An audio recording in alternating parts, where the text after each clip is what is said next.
Let me say a little bit more about love, just to add what I've already said on that last video. And I know I've said this before about love.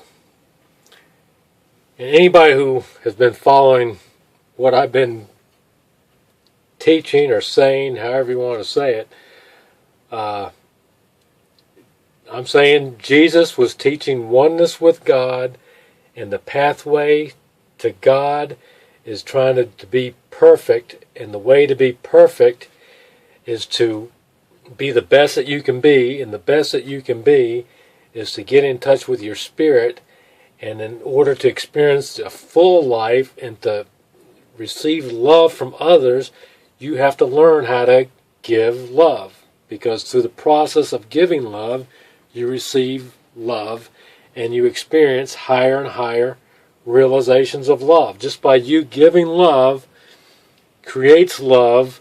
People want to love you back, and it manifests love. That's how the love grows. But if people aren't giving the love, love don't grow. Okay? If people are giving the opposite of love, more anger, or minus love, whatever you want to call it, hate, okay, whatever, then that's what gets put out in the world, okay? So look around, judge yourself. We see a lot of hate, a lot of this. The news likes to focus on the negative. Why?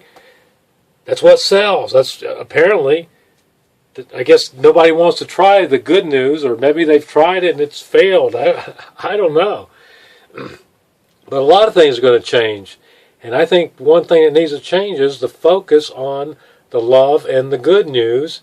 And why focus on the bad? Why do we want to hear the bad news? Let's find out what good is taking place, and let's all try to capitalize on the goodness. Let's focus on God. The glass is half full, not half empty. In fact, the glass is runneth over. You got to realize you're creating exactly what you believe. You're getting exactly what you think you deserve. You're doing it. If you're not doing anything, your life is a result of every decision that you've made. And if you're stuck, it's because you don't want to move. It's you're in your comfort zone. So, and you got to ask yourself, if the purpose is love and people don't want to love, what is the downside to love? What bad comes out of love? Are you worried about what other people think? Are you worried that if you love too much that your spouse might think you're weird? Okay? Or you think if you love them too much, they won't love you back enough, and then you're going to get your feelings hurt? Or I don't know. I mean, believe me, it took me a long time to learn what I've learned about love. And I don't claim to be there yet either, but I know that my purpose, and I know that I want to be a loving person. I know that. And I know I've seen the result of being loving, and I've seen some unconditional love, and by golly, it is a high. I mean, that's what life's all about. The more love, and the more I practice and try love, to realize I say, hey, it gets a lot easier, and it's a lot more fun just being a nice, friendly, happy-go-lucky person, and look for the good instead of looking for the bad, and stop bitching and just look for opportunity. Okay, I mean, that alone will change you. You don't need God. You don't need Jesus. You can just do that yourself and judge your own results. But what's the downside of love? Why don't people do it? They don't think they have to. Hey, the golden rule has been taught since the beginning of time, folks. People just say, the heck with the golden rule. It goes right out the door. So, and Jesus taught above the golden rule. He put the golden rule on steroids and said basically there's no limit to how good you can be. You got to love your neighbor, and there's no limit on how much you can, really. So, and then you got to say, here I am talking like this, Okay, and if you've heard me once, you've heard me twice say that you got to get beyond John 3:16. You just can't keep believing that Jesus died for your sins and did it all for you, and that you don't have to do anything, and that's just a belief. Okay, and I've called that Jap crap until somebody else experiences the God that everybody wants to believe in. I'm saying that it's more better to actually experience God by hearing the words of God than it is to just believe He's great, feel that He's great, okay? Hear His words, okay?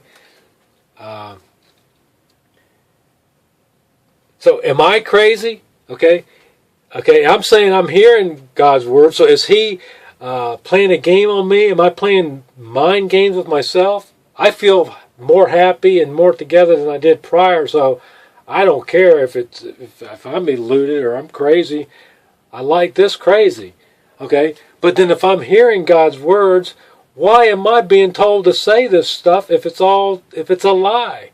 If it's not the truth, why am I pointing out all this stuff if it's not the truth? Then what does it mean? What do we believe of it?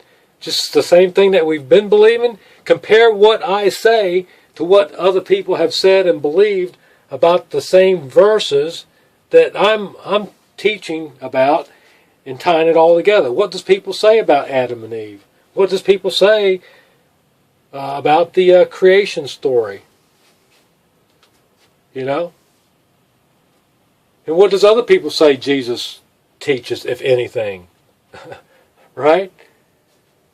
What else about Paul? I mean, what can we, has anybody broken down and really got into understanding what Paul is all about and what he teaches?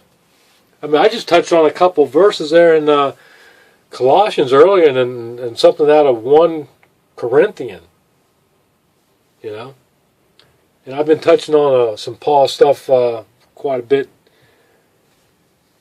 leading up to this. But if it wasn't for this guy named Paul, I don't think there'd be a church like it is today. I mean, he was instrumental. And he claimed that the driving force behind him, that what changed him was he heard from this character named Jesus. And he was actually killing the people that believed in this character named Jesus.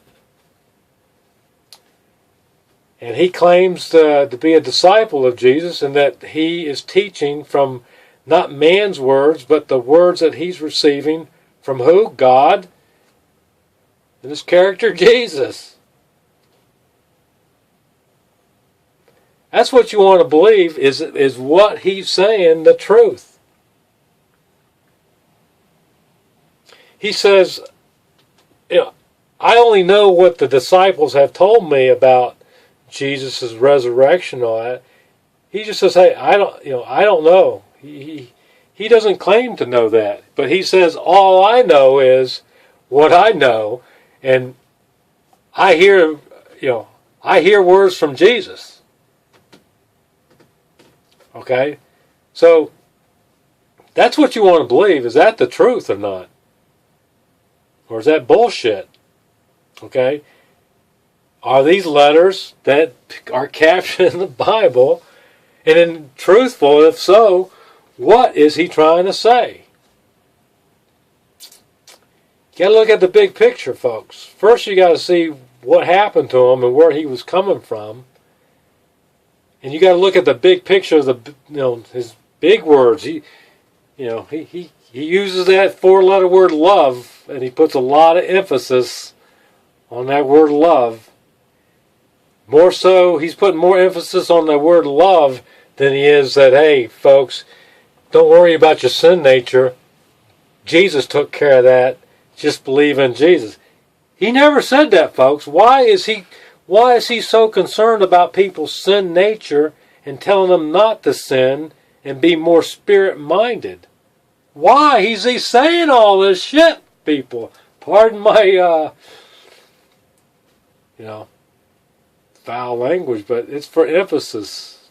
And I don't have to apologize, but I do sometimes. But hey, it is what it is, folks. Foul words are just foul. It doesn't matter. It's just a communication. I mean, half my vocabulary is gone when I take out the F-bomb. I can't hardly communicate. I got to think before I speak more. But I'm trying to work that out of my vocabulary, to be honest with you, because I just chose I don't want it. But they're going to come out, believe me, and they are what they are. I'm not going to be ashamed of them. And but the world also has to just, we got to get back to just letting things be what they are, get down to the truth of things, say what you feel, do what you feel, no holding back. If it's the way you feel, then hey, wear it on your sleeve. But then when you start harboring and you start, that changes your whole attitude about, you hiding, you ducking and weaving. You're not fully honest with yourself. You can't be yourself. You can't be full. You can't be honest. Somehow you're scared about, you have to be worried about being judged by others because of what you may say, what you may do, how you may be. See, the world, we're working in that mode. And at the same time, we're trying to claw our way up, and scratch out a living. And, that's called making enough money to survive, and then gradually get more stuff and get bigger stuff and more stuff and other types of headaches, but just more stuff, and you try to get more happiness. And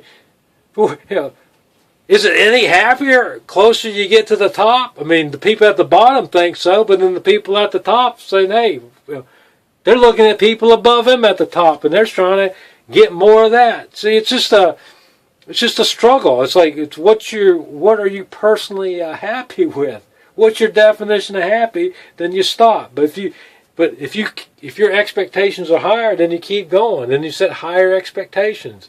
You achieve the goal. It's like, oh, is this it? Then that's called the rat race, folks. That's called. I mean, what else we know? I mean, that's what I did for 50 years. I mean, basically, just. What? I mean, that was life for me. That was a normal living life. You're born, you go to school, get an education, you get a job, you start doing what you can to make a few bucks, and then you take a few vacations and try to just be the best person you can be, and just whatever, and do what you can. And my goal was to just try to get to financial freedom, residual income, where I could try to enjoy life without having to work. Who the hell wants to work? But when I did work, pursuing my own ventures, my own businesses, then it wasn't work. That was just like play. That was just like my own thing. It was my own little creation, and that puts a whole different story on it, But people working for somebody else, that's not necessarily your own creation. But you have to use your stepping stones where you're at to bring out the best you can be no matter where you're at. So if you're working for somebody else, because you value you and you're trying to be the best you can, you want to just be the damn best that you can. Whatever you're doing, if you're sweeping the floor, sweep it the best you can do it. And always strive to be best, loving, put your best foot forward. And then people recognize that, folks. That doesn't go unrecognized. Believe me, I've been an employer. I know what employees look like, and I can see good ones and bad ones. There's all different types that walk in and out the door. I've fired some, and I hired them, and everything in between. And I love that aspect, the human aspect, and just the whole interaction. See, you have to use your interactions among people, relationships, friends, where you work. It's always a test, a way for you to shine and be the best you can be. And if you're always trying to be the best you can be, and you're trying to get in touch with your spirit, that alone is just going to change you and propel you to higher things. But it's just sitting around thinking, hey, I don't have to do shit. Somebody else is going to do it for me. I can do whatever I want. And you can do whatever you want. You have the free will. But once you get on the track of trying to perfect yourself and follow your spirit, your desires will automatically change. Your desires will change. Your spirit will help change your desire. Hey, you can still drink all you want. You can do all the drugs you want. You can go have as much sex as you want. Do whatever the hell you want. But just pursue your spirit and pursue the best you can be and let your desires start to slowly change as they may. Don't think that you're going to change overnight or you're going to all of a sudden lose your identity. All you're trying to do is just say, hey, how can I be the best? How can I better my situation? How can I start from where I'm at and not have to rely on anybody outside of me or anything? I don't have to rely on money, nothing, except you. All you have to give is your love and the best that you can be. That's all you can do. That's the best you can do, and follow your spirit while you're doing it. Okay? And through the process of doing that, you're going to get recognized. Believe me, you'll get a raise, you'll get moved up, you'll get a promotion, good things will start happening. But if you follow your spirit, you will start moving in the right direction. Folks, you can't stop it. That's just the truth. That's the purpose of your life. Do you get it, folks? That is the purpose, to do that. And that's where the happiness, the peace, all comes from following the Spirit, getting in touch with the Spirit, and that whole thing about the Holy Spirit, you have to experience it, and then it's true. But if you don't think it's real, guess what? It's not for you. It never will be for you. That's the truth, folks. Take it to the bank. You can believe it or not believe it, but you're an example of your own creation. You don't realize that you've created what you are, how you are, what you think, what you believe. How did you think it got in your head? Who allowed it and who's continuing to believe it? You. Everybody who thinks they are what they are, you created that. And if you create it, you can dissolve it, you can change it, you can do whatever the hell you want to with it. And you don't have to do a damn thing with it. And you can tune me out right now and just keep doing whatever you're doing, see? And God isn't going to just cast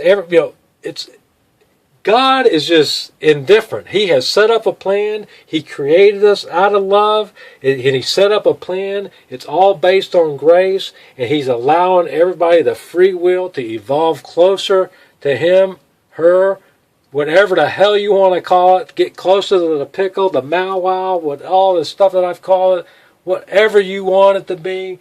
It's just the oneness. It's what the Spirit is of, whatever you want to say, but when you experience it, you just know that, baby, it's the real deal, and it feels good, and you just want more of it, and you just want to just like, life is good, see? That's when you've got to feel it. You can't make it up. You can't read about it and get it. Comes from within. Somehow it happens. It's a mystery. I don't even know how it happened, folks. I called out and just started. I didn't read how to do it. I didn't know. It just did it. It did it. It does it. It's just like when you get hungry, you're hungry, and it just happens. It's an instinct. It's pre-wired, as I like to say. It's already in there. It's in the BIOS. It's written in.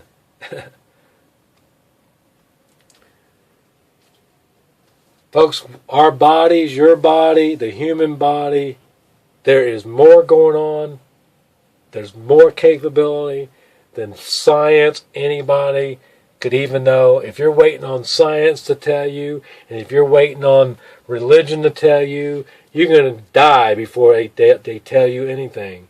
The quickest way to get in touch with it is a desire to seek it from yourself. It don't cost nothing, folks. You just use the time that you already have. But you have to decide, do you want to tune something else off and tune your spirit in? That's all.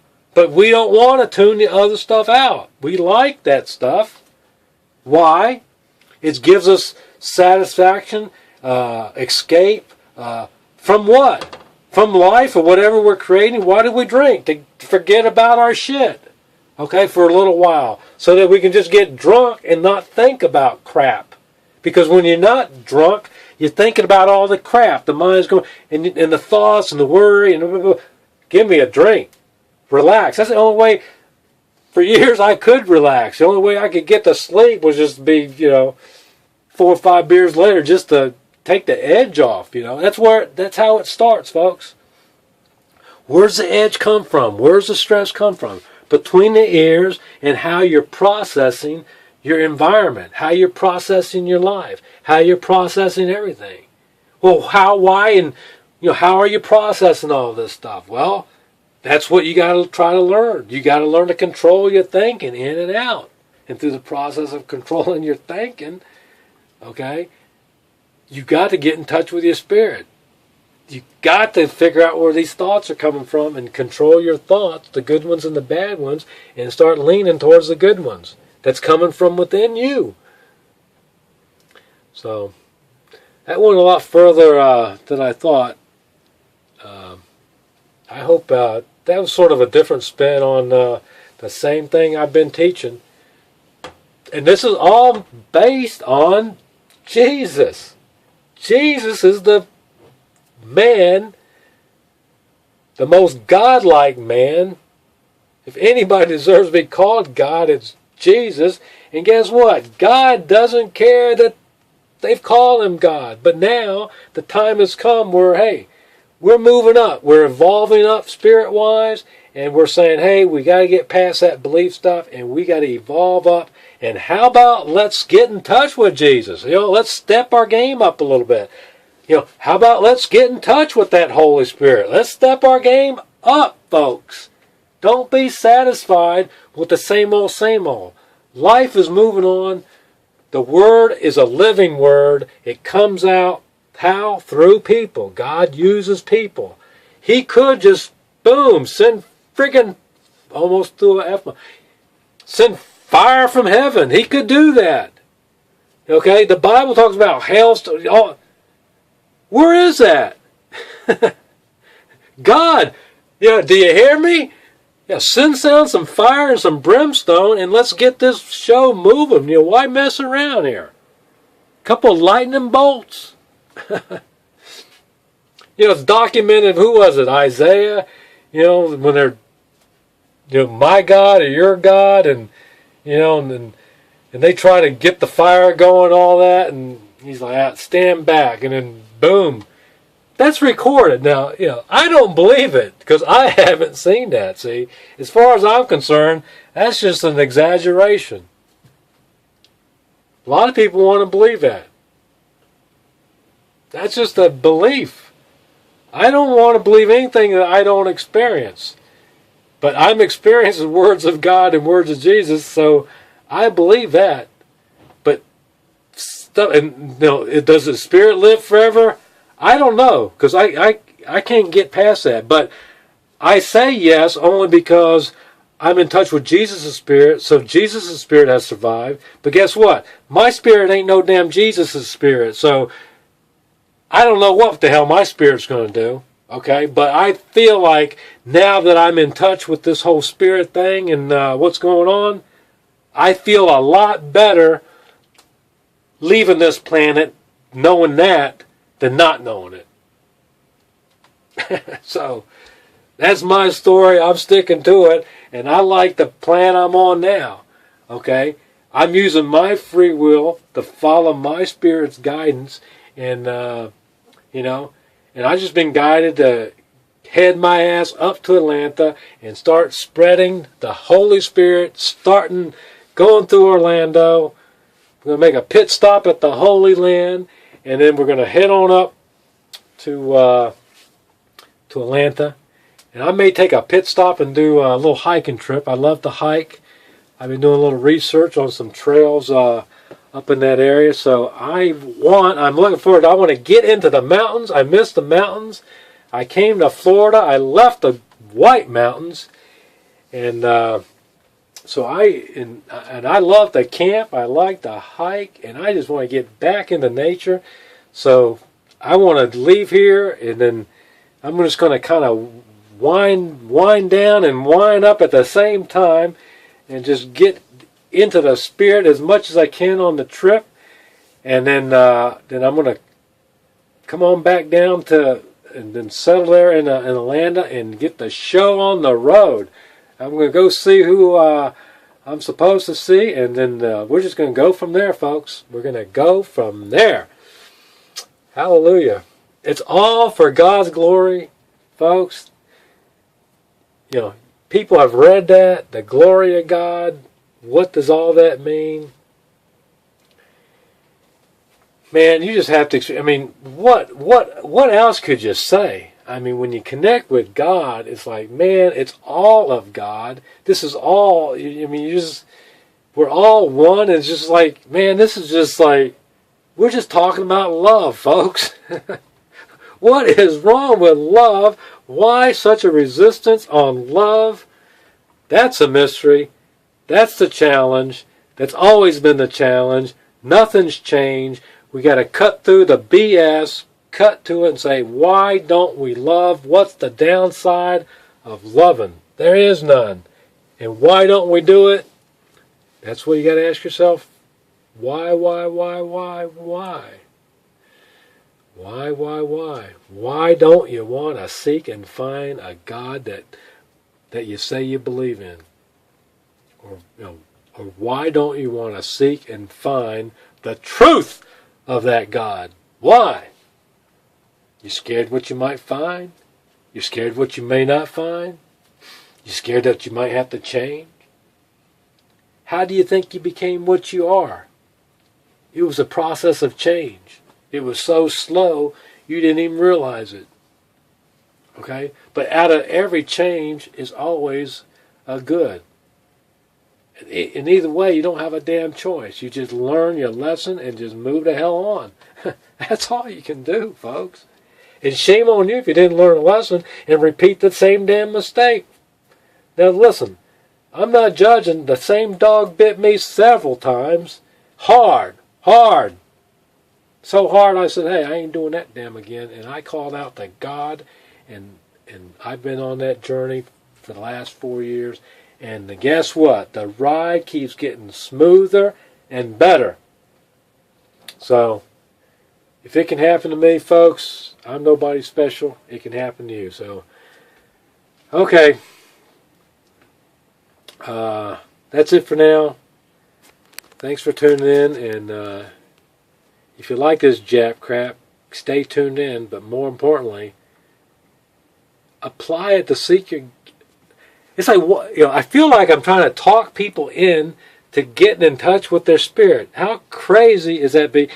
I'm trying to talk people into getting in touch with the God that they believe in.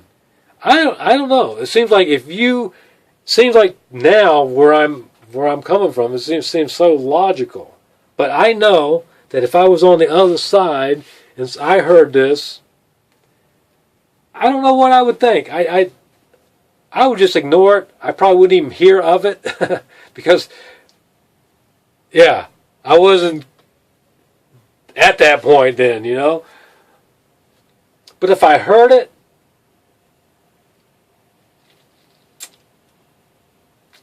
I don't know. But if I'd have to see some change in some people that I knew, that would probably start to get my attention, you know, and then kind of. You know, people kind of compare themselves to others, and then all of a sudden you say, hey, this guy, you know, I see a change, and wow, that's a good change, and wow, that's a real great change, and wow, maybe I'd like a little of that. How'd that happen again? Spirit, you got in touch with your spirit. Somehow, it's got to become the norm, the new normal, and that's only going to come from time and by example. That's all you got. You've got to... You are what you are, and you are what you do, and, you know, you are what you spend your time on. You are what comes out of your mouth. It is what it is. Accept it for what it is, and if anything's going to change it, you got to do it. And it all comes from a desire, a self-motivation. Where's that come from? Your friggin' thoughts. And if you don't know where your thoughts are, that's where you want to begin. It doesn't matter about a belief in God, no belief in God, blah, blah, blah, blah. You're better off to drop all that and just say, hey, I want the truth. I want it now. I want to know if there's a God or not God. If there's a God, I want to pursue it. If it's not, I want to frickin' forget about it and just do what I got to do. Okay? That's what you want to do. You want to say, I want the truth. I want it now, and seek it from the inside of your gut. Call it what you want, but when you start seeking it, you'll know what I'm talking about. But until then, you say, what the hell's he talking about? That's a bunch of BS if I ever heard it. That's probably what I'd be saying if I was sitting on the couch and I'm flipping the channels and all of a sudden I saw that. I don't know, folks. I feel like I'm going to have to talk people into it, but I think over time, if you just sit back and listen, digest what I'm saying, if you want to challenge yourself, challenge your own beliefs, that's the only way. The truth has to come from within you. You've got to feel the truth. You know it when you hear it, but you got to experience the truth. God is real. You can believe it, but until you experience God, the truth of that does not sink in. And the only way that sinks in is you have to experience it, and that you experience it based on my experience of it is hearing the words of God through the thoughts, and you can actually have a conversation with God.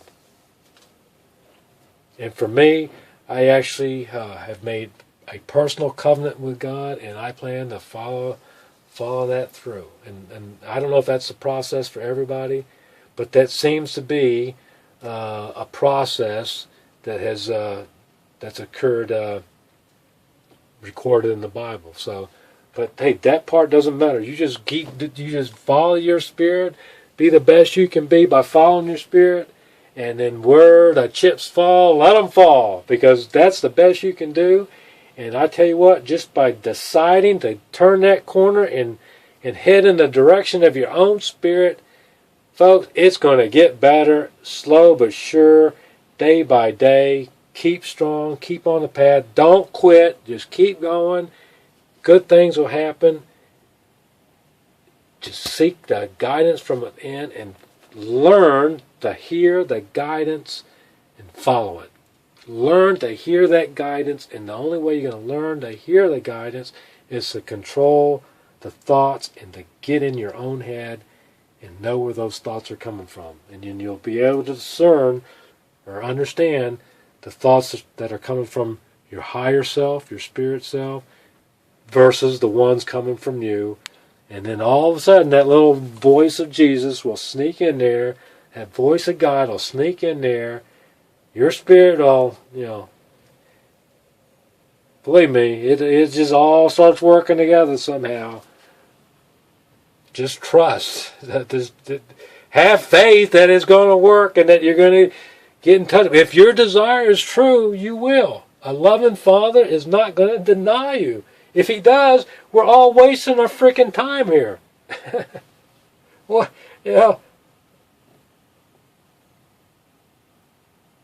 but it's not going to fall out of a tree, and you're not going to believe your way to it. You actually have to do something, and it's called learn to love. And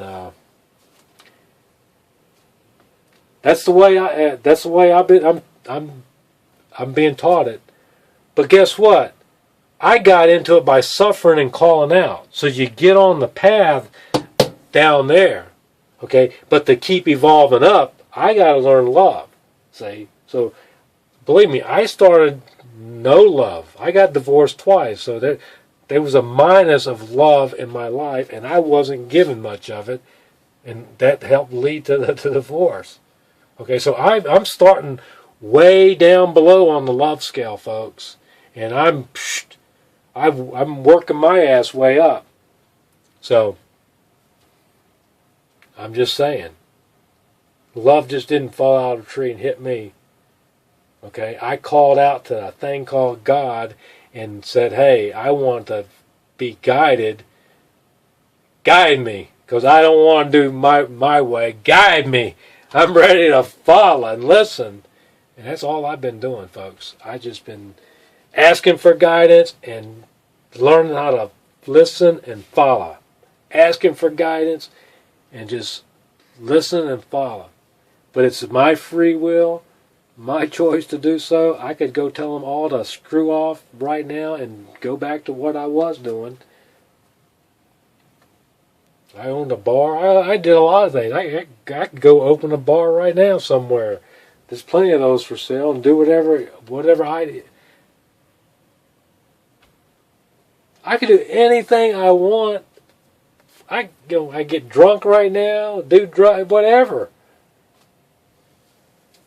Call 911 whore. Hey, pornography is alive and well. The whole sexual thing, the reason, that's just energy, that's just people, that's human beings not understanding the sexual energy and desires that's within them.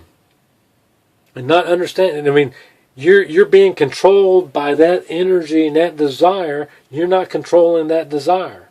But you can control that same energy and get higher and higher feelings and experiences of that energy that make that feeling dwarf. And then you learn that, hey, you like the love of other people, but the way to do that is through loving other people. But you're not dependent on that love for your happiness. The happiness comes from you, from getting in touch with your own spirit. And then by loving yourself and your spirit, that puts you in a much higher position to love all others, including a significant other, if that's the case. And you're in a more knowledgeable way to understand that whole relationship and how that would work, and be in a better position to have that be successful. So, and if you're going to pursue a relationship with somebody, it's important to be on the same page. That, hey, you're both seeking the Spirit and that thing called God together. If you both are on the same page there, wow, how powerful is that? But if one is and one isn't, there's going to be a disharmony, a disconnect, just naturally. A resistance, whatever. Oh, I'm going to change the person. Hey, let the chips fall where they fall. I mean, you're just taking on added, get a commitment. I mean, the Spirit's real, God's real. It's more advantageous to you to have a partner and work the love, see? Because then you have to practice the love for each other and the forgiveness. That's where you're going to learn it, through the relationships and actually doing it, not talking about it. You have to learn to forgive and learn how to love unconditionally. So it starts in every relationship, but you want to set it up so that you're doing it all for the right reasons. And learn to control your sexual desires. I mean, it's tough, believe me. I've had a lot of sexual desires that I had to satisfy. Okay? I mean, I know what that's all about, folks. I didn't just wake up yesterday. Okay? I've lived the up and down life. I know what that looks like. Okay? So, it's all real. But it's desires, energies, it's things that it's thoughts that you're coming on, you're acting on those thoughts, the desires. So a lot of people are sneaking around doing weird shit. They're just satisfying these thoughts. Where's these thoughts coming from and why? Okay, you got to get a handle on that, folks. If you want to, or you just keep getting controlled by them, but you have to have a desire to get in control of them, learn the lessons that need to be learned, and overcome them. Just like overcoming obesity, drinking, smoking. It comes from an inner will that starts with you, and you got to do it if you desire enough to do it. And the same desire is for God. If you have a hard time losing weight, it makes it a little bit harder to find God, because it takes a strong will, probably more of a stronger will to find God than it is to lose the weight. To be honest with you. But when you have that desire and it's real, you can call out and it'll happen in a pop, in an instant. When you're ready and you call out to God, shoot, done deal. But it ain't coming if you ain't ready. It ain't coming if you ain't ready. That may sound like a cop-out, but hey, all I know is you know and they know and you'll know when you know, but it ain't happening a moment before that. You can wish it and you can want it because you want to go to heaven. You can want it for all the wrong reasons, and that could prevent you from getting it. But it ain't happening a second sooner, and it ain't happening until you decide that you're going to start loving more. And it ain't happening until you decide that you're going to get in touch with your spirit. Now, it's going to happen when you call out, but it ain't going to happen higher and higher up unless you're committed to the spirit. See, there's a lot of different angles and directions you can come at it. See? But it's this desire to connect and find it. And it is hearing the words of a God that you believe. Or if you don't believe in any kind of God, you want to find the truth of that God. And the reason I say that is because I know God's real. You have to prove it to yourself and say, hey, prove to me that there is no God, or prove to me there is a God. Prove it one way or the other. Just don't believe the people that said there's no God. Okay, there's enough people saying that there is a God. So who do you believe? Don't believe either side. Find the truth out for yourself. Say, hey, ask yourself, I want to know the truth. Is the freaking God real or not? If it's real, tell me how to find him. If it's not, then tell me so. So I don't want to worry about it anymore. I want to know the truth of that and find out for yourself. Don't take my word for it, anybody else's. Find out for yourself. Unless you're scared, you think you don't have to, then that's a choice too. Then that's just accepting your own belief that there is no God. That's what that is.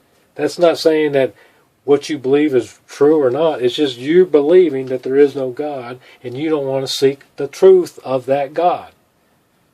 Same thing for the people that believe in God. They don't want to seek the truth of that God to experience the God's words either.